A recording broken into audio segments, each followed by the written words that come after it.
안녕하세요. 아주대병원 안과 이기왕입니다. 먼저 한국망막변성협회 리딩센터 5주년 심포지엄의 성공적인 개최를 축하드립니다. 그리고 이렇게 의미 있는 자리에서 발표할 수 있는 기회를 주신 유영군 회장님께 감사드립니다. 제가 오늘 발표할 내용은 마큘라 텔란지에타지아 타입 2 환자에서 관찰되는 OCT 구조의 변화와 그와 연관되어 있는 뮬러 세포의 기능 이상에 대해서 말씀드리겠습니다.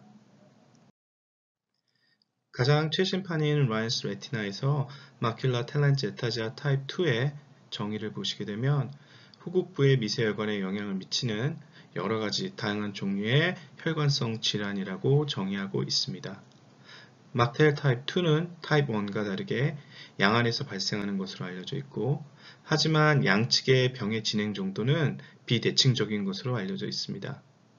병이 발생하는 나이는 40대 후반에서 60대까지 굉장히 넓은 연령대에서 발생하는 것으로 알려져 있습니다.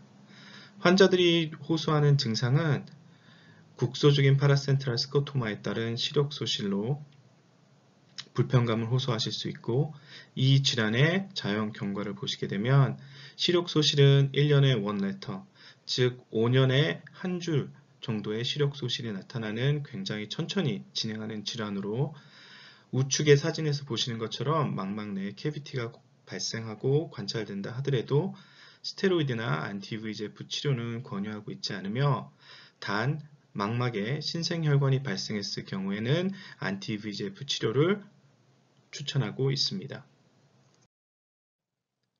안저사진과 형광 안저 촬영에서 관찰되는 막텔 타입 2의 임상 양상은 이미 1993년 가스 앤 블로디에 의해서 잘 정리되어 스테이지별로 구분되어져 있습니다.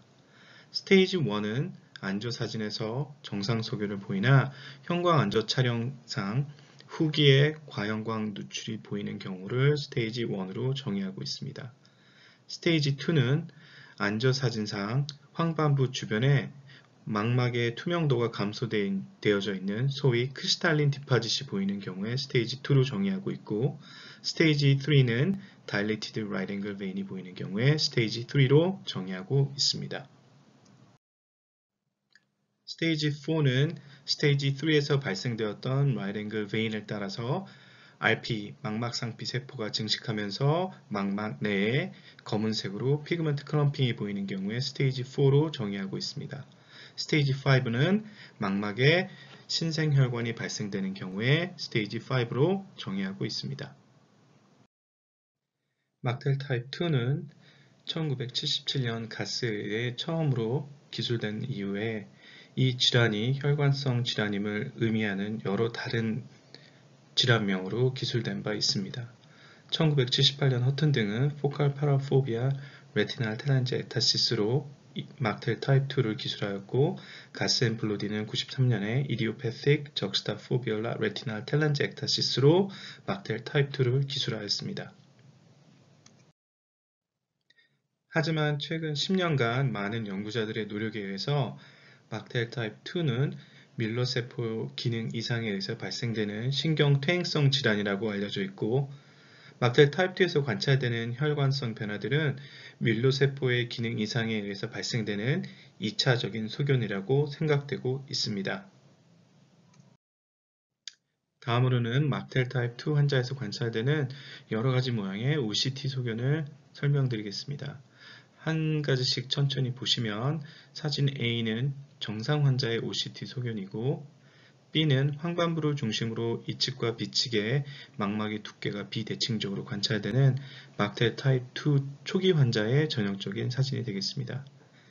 C 또한 막텔 타입 2의 초기 환자에서 관찰되는 모습으로 황반부 이측의 미세혈관의 누수로 인해서 고반사 영역이 관찰되는 것을 알 수 있습니다. D에서 I까지는 망막 내의 캐비티가 여러 위치와 여러 모양으로 여러 크기로 관찰되는 것을 알 수 있고, J와 K에서는 Internal Limiting Membrane만 남아서 Internal Limiting Membrane Drap, 뚜껑이라는 의미를 갖게 되는데요. 그런 드랩만 남겨두고 망막 전층이 소실된 소견 또한 관찰됩니다. N에서는 망막상피 세포가 증식해서 고반사 영역이 밴드 모양으로 강하게 관찰되는 것을 볼 수 있습니다. 막텔 타입 2에서 관찰되는 OCT의 여러 소견들을 정리한 논문들은 굉장히 많습니다. 그 중에서 가장 의미 있고 중요한 논문은 역시 막텔 리서치 그룹에서 발표한 논문이라고 생각됩니다. 막텔 리서치 그룹에서 환자들의 OCT를 정리해서 발표한 논문은 총 2편으로 리포트 넘버 6와 리포트 넘버 8이 있습니다. 리포트 넘버 6를 먼저 보시면 환자들의 시력과 가장 연관성이 있고 밀접한 관계가 있는 OCT의 구조물은 일립소이드 존이라고 보고하였습니다. 또한 5년 동안 환자들을 추적 경과해보니 환자들에서 일립소이드 존의 손실이 전혀 없다가 손실이 발생되는 경우는 76%라고 보고하였고 이 중에서 황반부 중심부의 일립소이드 존이 손상되는 경우는 45%라고 보고하였습니다. 이렇게 황반부 중심부의 일립소이드 존이 손상이 발생하는 경우에는 그렇지 않은 경우에 비해서 1년 동안 발생하는 시력 손실이 더 유의하게 심각하게 나타난다고 보고하였습니다. 리포트 넘버 8에서는 환자들의 시력이 0.01 이하로 병이 상당히 진행된 경우에는 어떠한 OCT 소견이 관찰되는지 확인해 보고자 하였습니다. 그 결과 첫 번째로 황반부 시세포층에 완전한 소실이 관찰되는 경우였고 두 번째로는 황반부를 포함한 황반부 주변의 4군데 ETDRS 이너 섹터의 망막의 두께가 모두 감소한 경우에 환자들의 시력이 나쁜 것을 알 수 있었습니다. 이런 논문들을 읽으면서 이 질환에 대해서 관심을 갖게 되었고 특히 2018년도 말에 막텔 타입 2의 치료제인 CNTF 페이즈 2 클리니컬 트라이얼의 성공적인 결과를 보고 우리나라에서도 코리안 막텔 타입 2 스터디를 만들어야 되겠다고 생각하였습니다. 그래서 세계 대학 6개 병원에서 환자들을 모아 총 84명 166안을 대상으로 하여 호양적으로 멀티센터 스터디를 진행해 보았습니다. 먼저 대상 환자들의 데모그래픽 피처를 보시겠습니다. 환자들의 평균 나이는 66.2세였고 여성 환자가 75%로 남성에 비해 여성이 훨씬 더 많은 것을 알 수 있었습니다. 70% 정도 환자에서는 환자들의 시력이 0.5 그 이상을 유지하는 것을 알 수 있었고 이러한 결과들은 서양인들을 중심으로 한 막텔 스터디 그룹의 발표와 크게 차이가 나지 않았습니다. 안저 사진에서 관찰되는 가장 흔하게 관찰되는 소견은 망막의 투명도가 소실되는 소견이었고 자가형광을 통해서는 자가형광이 증가되는 소견이 가장 많이 관찰되었습니다. 형광 안저 촬영에서는 텔란지 애탁티 베슬이 가장 많이 관찰되는 소견이었습니다. 먼저 대상 환자들의 OCT 분석 결과를 말씀드리기 전에 저희가 연구에서 사용하였던 데피니션들에 대해서 말씀드리겠습니다. 저희 연구에서는 앞서 말씀드린 가슴 블로디에 의한 스터디 스테이지를 사용하지 않았고 2009년 왕등이 발표한 막텔 디지즈 시비리티 분류를 사용하여 환자들을 분류하였습니다. 이 분류를 보시게 되면 Severity 1은 자가 형광에서 망막의 이상 소견이 관찰되는 경우이고 Severity 2는 자가 형광과 형광 안저 차량에서 망막의 이상 소견이 관찰되는 경우 Severity 3는 자가 형광과 형광 안저 촬영 그리고 OCT상에서 황반부 위축 소견이 관찰되는 경우에 Severity 3로 정의하고 있습니다. Severity 4는 피그먼트 클럼핑이 관찰되는 경우에 Severity 4로 정의하였습니다.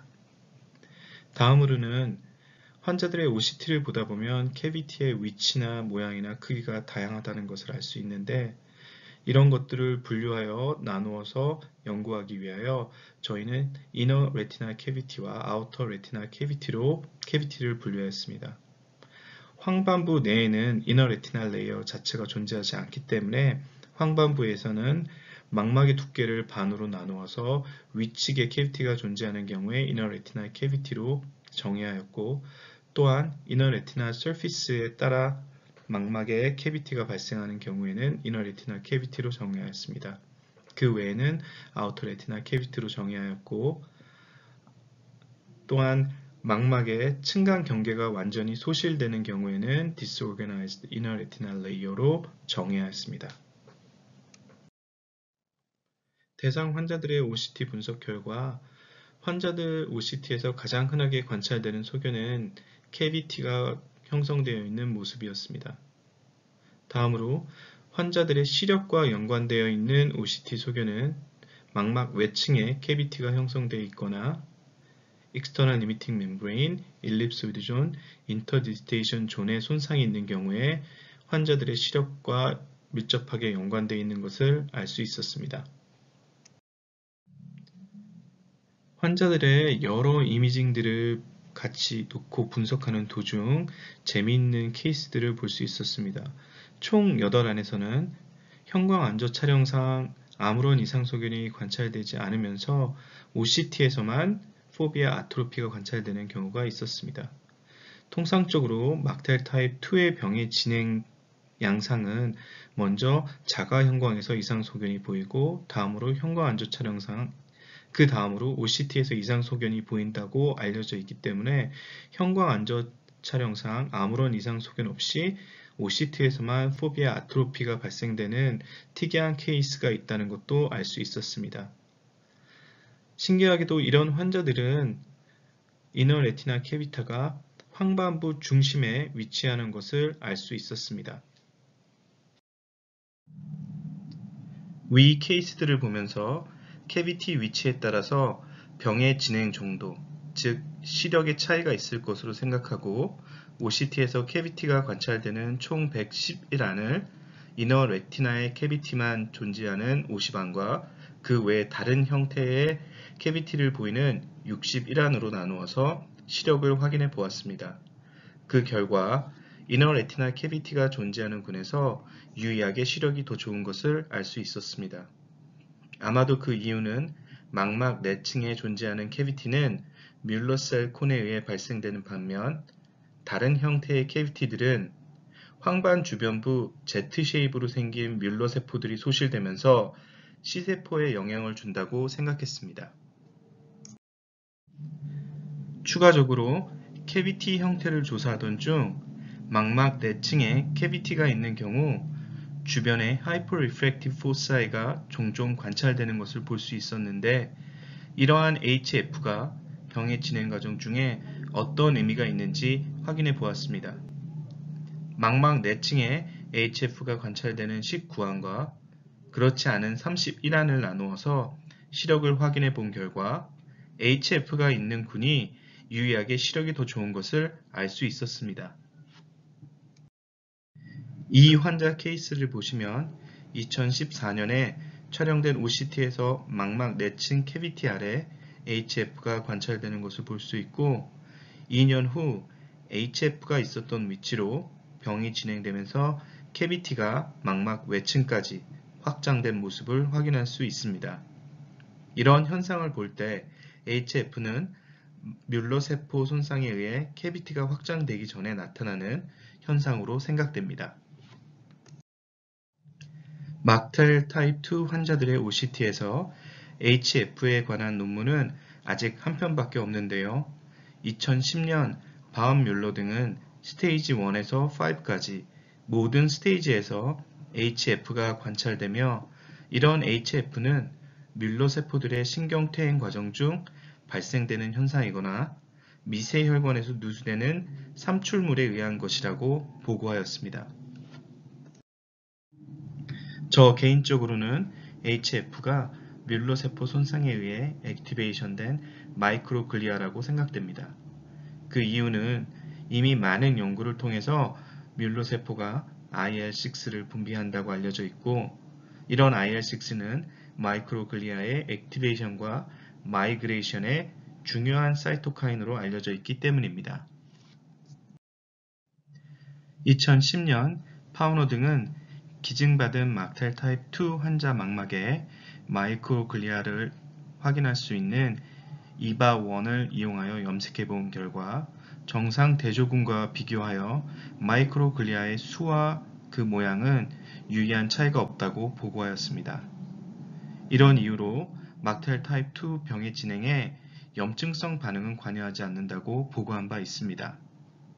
하지만 뮬러 세포가 손상되고 소실되는 과정에서 어떠한 염증 반응도 전혀 일어나지 않는다고 생각하기는 어렵고 파우너 등의 보고도 단 한 케이스에서 얻어진 결과이므로 막텔 진행에 염증성 반응이 관여하는지 안 하는지는 더 많은 연구가 필요할 것이라고 생각됩니다. 사진에서 보시는 것처럼 가스앤 블로디 스테이지에 따르면 망막에 신생혈관이 생기는 경우는 스테이지 5로 병이 상당히 진행된 엔드 스테이지로 알려져 있습니다. 그러나 최근 스페이드 등은 OCT 안지오그래피를 이용하여 확인했을 때 출혈이나 삼출물 없이 레티날 코로이달 아나스토모시스가 관찰된다고 보고하였습니다. 이런 레티날 코로이달 아나스토모시스는 스테이지 3에서 관찰되는 라이트 앵글 베인의 위치와 100%로 일치한다고 보고하였습니다. 또한 RCA가 발생한 환자들에서 OCT의 구조적 특징을 확인한 결과 아우터 레티널 하이퍼리프랙티브 리전과 500 마이크론 이상의 일립소이드 존 손상이 동반되어 관찰된다고 보고하였습니다.